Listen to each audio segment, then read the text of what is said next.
Hello বন্ধুরা, তো আজকে দুপুরে আমি রান্না করব কুমড় দিয়ে শুক্তো করব, কুমড় শুক্তো। তো ডালের বড়ি দিয়ে করব এটা।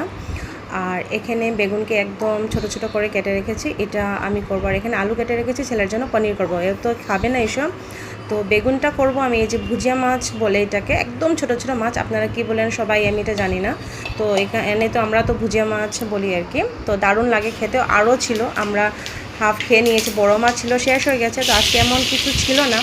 তো কোন দিন হয় না, এত রান্না করতে ইচ্ছা হয় না। তো আজকে সিম্পল একদম রান্না করছি। এখানে জাস্ট পাঁচফোড়ন সম্বাস আদা, আদা বাটা দিয়ে বেগুনটা দিয়ে দিয়েছি আর কি। আর এখানে নর্মাল মশলা টশলা দিয়েছি। তো এই যে বেগুন দিয়ে ভুজে মাছ দিয়ে করি না, এটা একদম ড্রাই ড্রাই হয় আর কি, এত দারুণ লাগে খেতে আর কি। আর একটু যদি আপনারা ঝাল দিতে চান, ঝাল দিতে পারেন আর কি। তো আজকে এত রান্না করার মুড ছিল না, শরীরটাও এত ভালো ছিল না, কিন্তু কোনো দিন হয় না, রান্না তো করতেই হয়। তো সেই আর কি।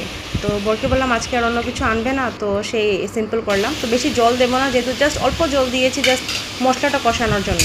তারপরে এখানে আর কি মশলা কষিয়ে তারপরে এখানে ভুজিয়া মাছটা দিয়ে দেবো। আর জল কিন্তু একদম দেবো না, যেহেতু বেগুন কী হয় না, একদমই নরম থাকে, এটা গলে যাবে আর কি। তো একদম এই যে আমার এটা রেডি হয়ে গেছে, একদম ড্রাই ড্রাই আর কি, খেতে দারুণ লাগে আর কি।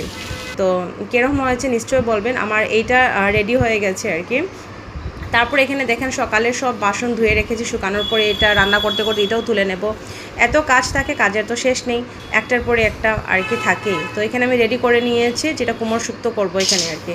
তো বড়িগুলো আগে ভেজে নিয়েছি। তো ওটাই ভাবি আর কি, সকালের ডিউটি একবার শেষ করলাম পুরো ক্লিন করে, তারপরে সব কিছু কাজ সেরে দুপুরের রান্না, তারপরে আবার ক্লিন, মানে কতবার যে ক্লিন করতে হয়। তো এটা কুমড়টা না শুক্তো খেতে আমার বেশ দারুণ ভালো লাগে। আর যে কুমড় যে চড়চড়া করে না, এটাও বেশ ভালো লাগে। তো এই যে আমি এখানে না মশলার ডাব্বা নিয়ে এসেছি, আমারটা অনেক পুরানো হয়ে গেছিলো। আর এখানে নিয়ে এসেছি জার আর কি। তো আমার জারগুলো অনেক পুরানো হয়ে গেছিলো। তো আমার না কী যে ভালো লাগে কিচেনের জিনিস কিনতে, তো কার কার এরকম ভালো লাগে নিশ্চয়ই বলবেন। তো জারগুলো আমি বিশাল থেকে নিয়ে এসেছি, আর সাথে কিচেন টাওয়েল এনেছি। তো এখানে 3 পিস ছিল, 3টা সেট ছিল আর কি। তো এটাও নিয়ে এসেছি কিচেনের আর কি। তো এগুলো আমি রিফিল করবো আর কি পরে। আর তো কীরকম লেগেছে নিশ্চয়ই বলবেন আপনারা। আর তো তারপরে এখানে আমার কুমড় শুক্তো হয়ে গেছে। তো আজকের জন্য এতটুকুই।